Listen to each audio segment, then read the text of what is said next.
Hi, my name is Gabriela but you can call me Gabby. I grew up in a family of artists. My grandmother is an artist, and my mother is an artist, and many of my cousins are artists too. But I am very bad at drawing, so I ended up writing stories instead.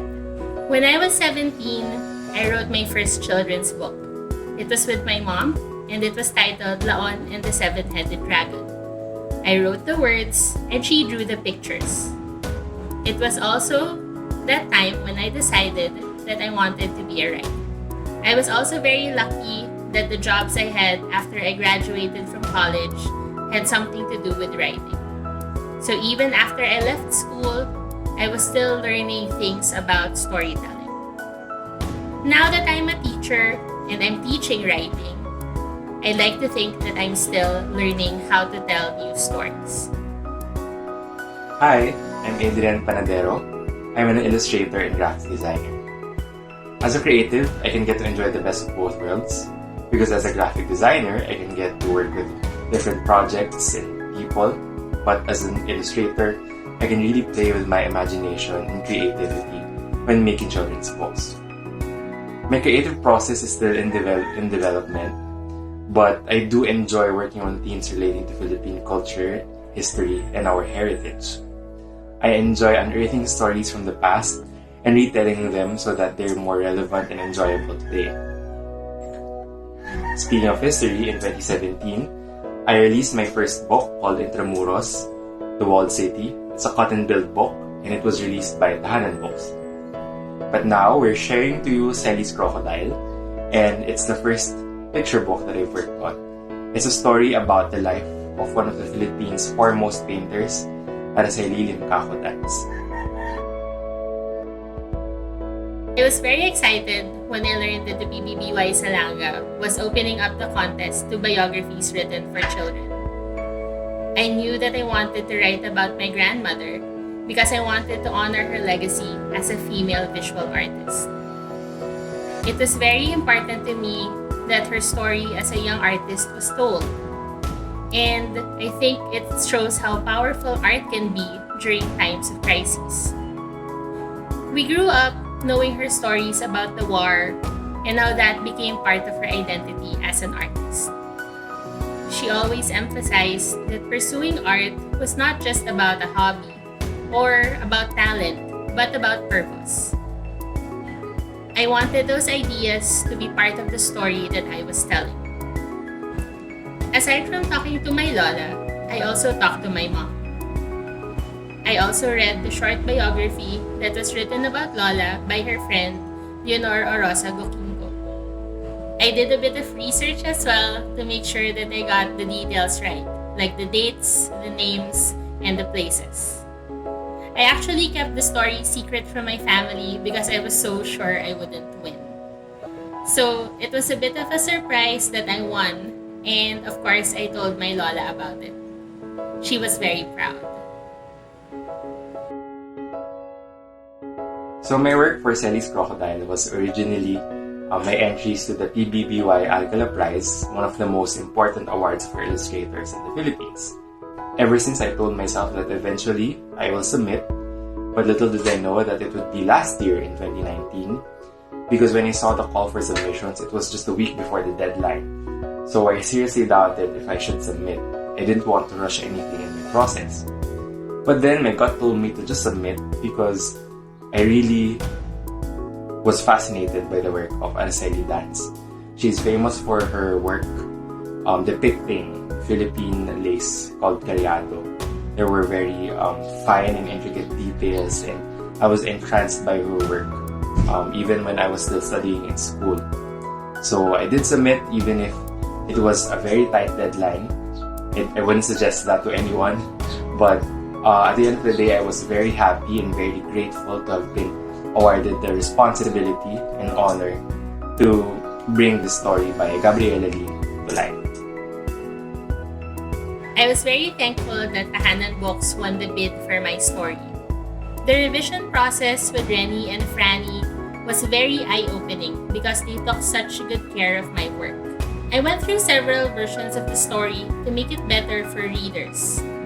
I also enjoyed helping Adrian with the research, although we didn't really have a lot of photos or images of my grandmother during that time.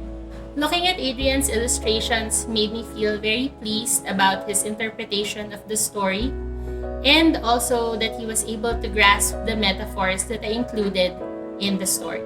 He was able to bring the entire experience to life visually. Now, in turning my illustrations to a book, I had more time to really incubate, digest, and play with my ideas. And one of the first things that I did was to research. The story is set in World War II, so I really delved deep into the history of the story.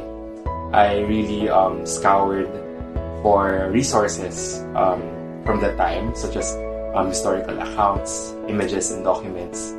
I even used actual newspaper headlines or used actual photos as reference from the time to be truthful and to add a layer of richness and authenticity to the story.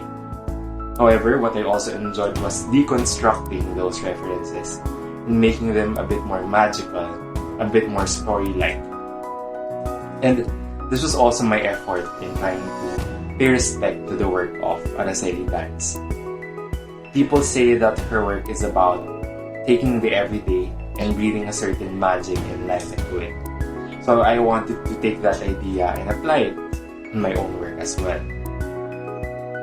Also, I used a lot of her paintings as references.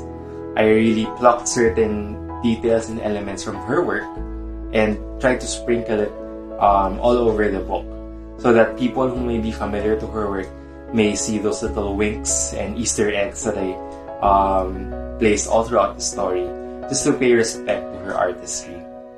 And for others who may not be that familiar with her work yet, then hopefully it just feels like this very engaging and magical story set in the backdrop of the work of an artist that they want to and have yet to discover. One of the stories that I tried to weave in my illustrations, which wasn't exactly part of the written story by Gabriela, was the idea of strong women. In her acceptance speech, the author, who is also the granddaughter of Araceli Dansk herself, said that her family was composed of strong women. And trying to intersect that with the setting of her own story, of CELY'S Crocodile, it was World War II, wherein it was a tough time to be a woman. CELY'S Crocodile is also a story of women defying the standards set to them by society, and not only that, but finding their voice and really using that voice to combat the oppressor. I'm very excited that this book is about to come out. My grandmother is one of the very first women artists in this country in a field that was mostly dominated by men. Not only was she a painter, she was also an art educator and knew the value of teaching art to children. I think that her legacy is important and should be preserved.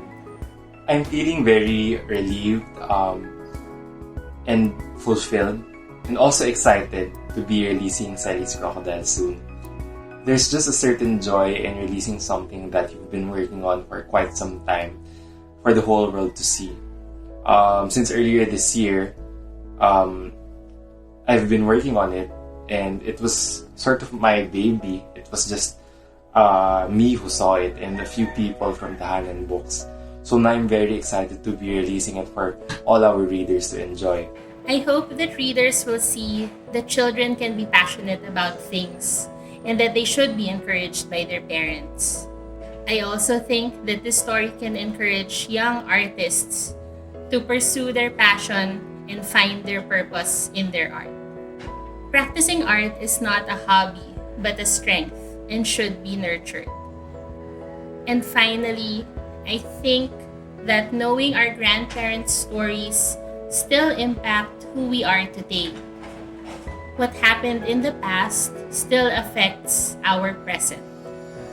So we should learn more about our histories and find ways to tell these stories, especially for our young people, so that they're able to form a better future.